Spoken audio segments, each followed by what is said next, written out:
الله الرحمن الرحيم. Assalamu alaikum rahmatullahi wa barakatuh. This is episode number 27,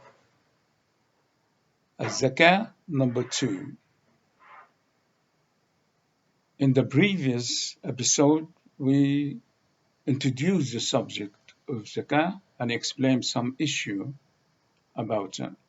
And I mentioned that I'm going to stick with the word zakah because we can't translate it. I said the best translation is alm or alms or charity, but it's not the same. But as we introduce the difference between the principle and the application, and here today in that episode, as we explained before, applications should apply according to the principle. And zakah, the Prophet ﷺ, is the same principle. We should use the same principle. But the application should be different. And we put the question, as zakah is one of the main pillars of Islam, why we haven't produced a system like, for example, the tax system. There is a lot of similarity, but none of the Muslim country, which they all believe that AzZakah, one of the pillars of Islam, have introduced a zakah system similar to tax. Anyway, what is the principle for zakah? We explain again, we introduce the divine factor. Then what you have in this life is being supplied by Allah subhanahu wa ta'ala. It's not all for use. There is a little bit for the poor and needy. And to purify yourself, you have to return this money to who they belong. Then the principle is you have some of your wealth which does not belong to you, it belongs to the poor and the needy, and you are obliged, is not voluntarily, to pay it back. And that should be to the whole society. When I say whole society, is a collective responsibility, because when a society have a system, that become out of the society authority. Then within that authority, they should make sure zakah has been paid and distributed according to what Allah subhanahu wa ta'ala described in his book and what the Prophet sallallahu alaihi wasallam has explained to us. Then is not voluntary. This is the principle. To understand or to help us to do the application, we need to explain some about the zakah. There is in the beginning two types of zakah. Zakah on the personal zakah, and zakah to the wealth. Then two things, personal zakah and wealth zakah. Only one type of personal zakah, which is zakat al-fitr. For every adult who can pay zakah, which is an average of a good meal, which satisfies somebody to be paid, for him as an individual, or for the other people he is responsible about them. It's very simple. And this comes, zakat al-fitr, after a month of worshipping fasting during the day and praying during the night, then you are become ready for a good action, for a charitable act. Then when you go and look for the poor and needy and pay him, that makes you, after Ramadan, which you've been denied food and been working hard for worshiping, make your heart tender. You feel the other which you are living with in a society. That make the social bond very strong for both who gives and for the one who receives. The poor and needy, when you feel that the rich is not ignoring him or neglecting him, he is working hard to try to make a relation and make him happy in that day. This is what we call Zakat al-Fitr. That's one side. The other side is the wealth zakah. When we talk about wealth, to make it easy, the wealth, you should divide it. Always I like to distinguish between money wealth and physical wealth, non-money wealth.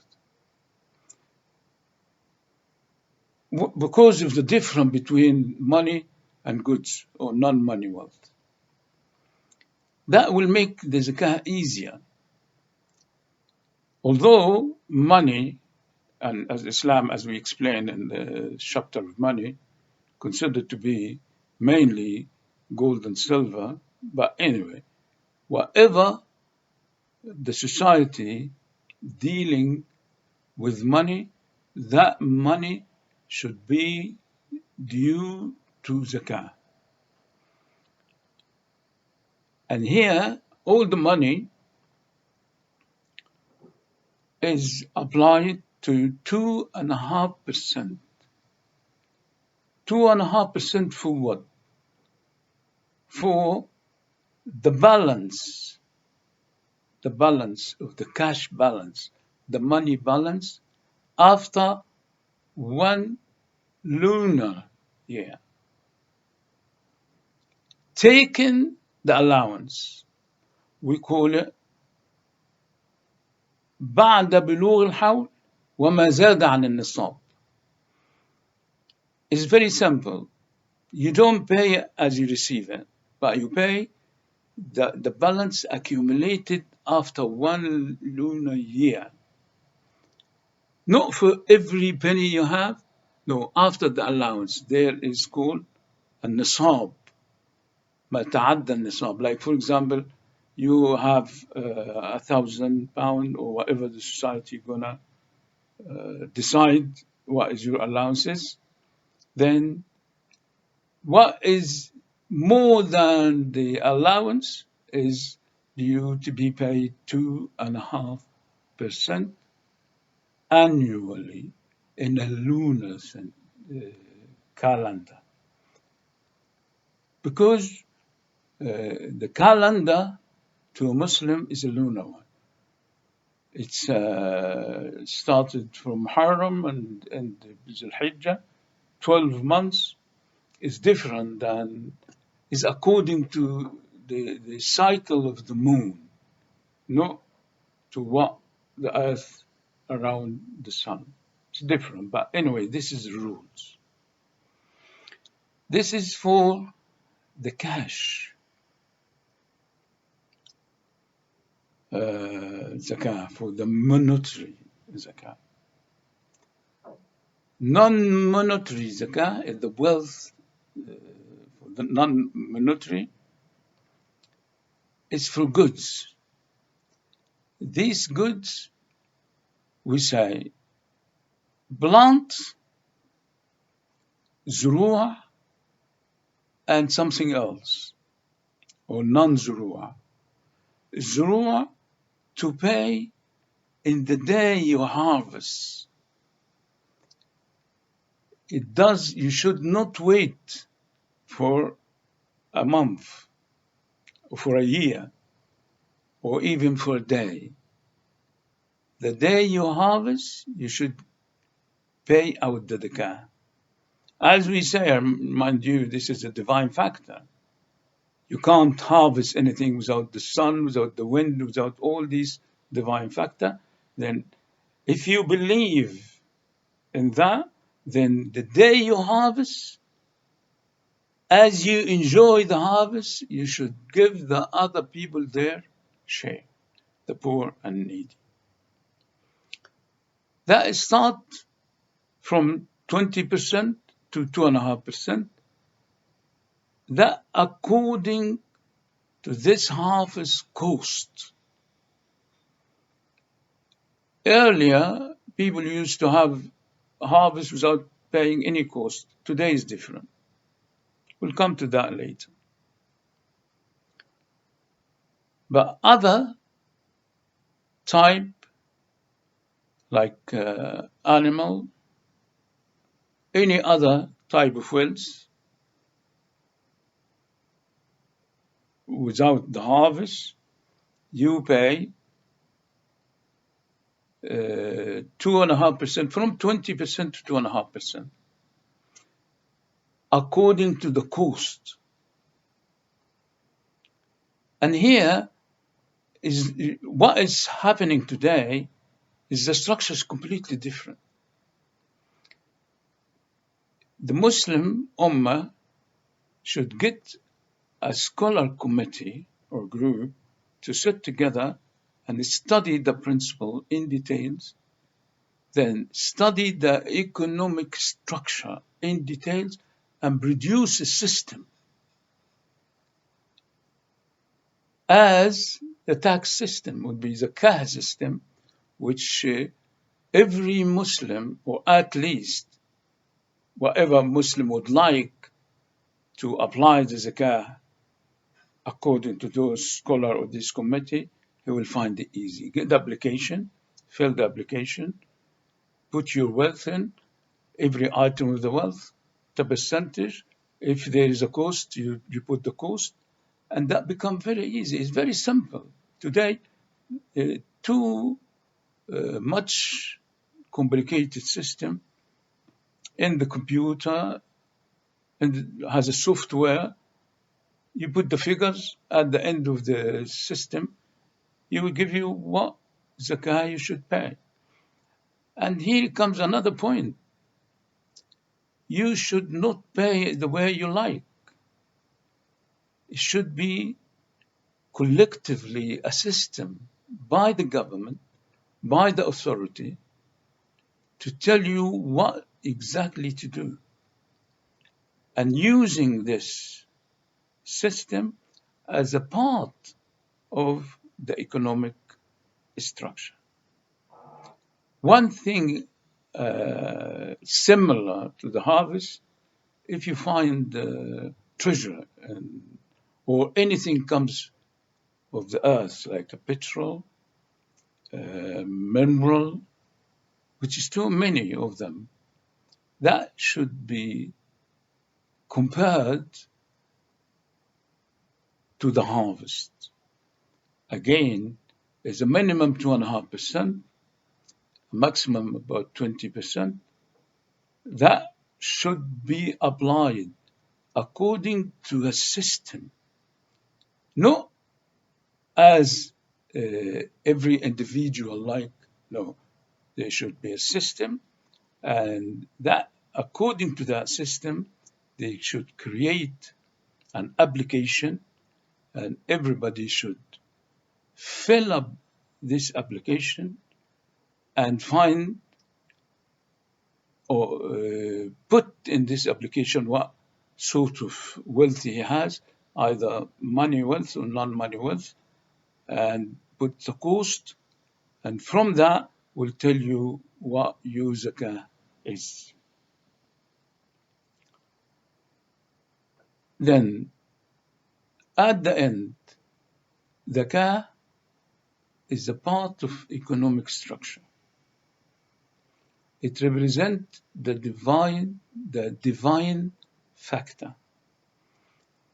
It's the money you have which not belong to you. It belongs to the poor and the needy. And you can find that very clearly. This is the principle. From the text of the Quran, خذ من أموالهم صدقة تطهرهم وتزكيهم بها وصل عليهم إن صلواتك سكن لهم والله سميع عليم. It's very clear. خذ is an order. Then it's not up to the individual. And khuz is an order to the Prophet ﷺ as the head of the state. Represent the people authority. And you cannot say khuz min amwalihim, and amwalihim is a very general one. Then you should specify what is this amwal. Again, according to an application, very clear application by the scholar, they should invent this application and make the zakah system. Maybe I repeat that because we're missing that and nobody realizes how it's important, this. And the event when the Prophet ﷺ sent Muaz ibn Jabal ila Yemen, and he told them what to do to call the people for Islam, for the pillar of Islam, and he said, and tell them they have in their wealth a part of it for somebody else they should pay. In general, he never specified. But it's similar to the prayer when the Prophet ﷺ said, Sallu kama ra'aytumuni usalli. Do pray as you saw me pray. It's the same as zakah. We should follow what the Prophet ﷺ done, but with understanding the difference between the economic structure we live at the moment and the structure the Prophet ﷺ, economic structure the Prophet ﷺ used to live in, and adjust the application, not the principle. The principle is the same. Adjust the application accordingly to be fair for the people who subject to pay zakah and for the people who have the right to receive the zakah.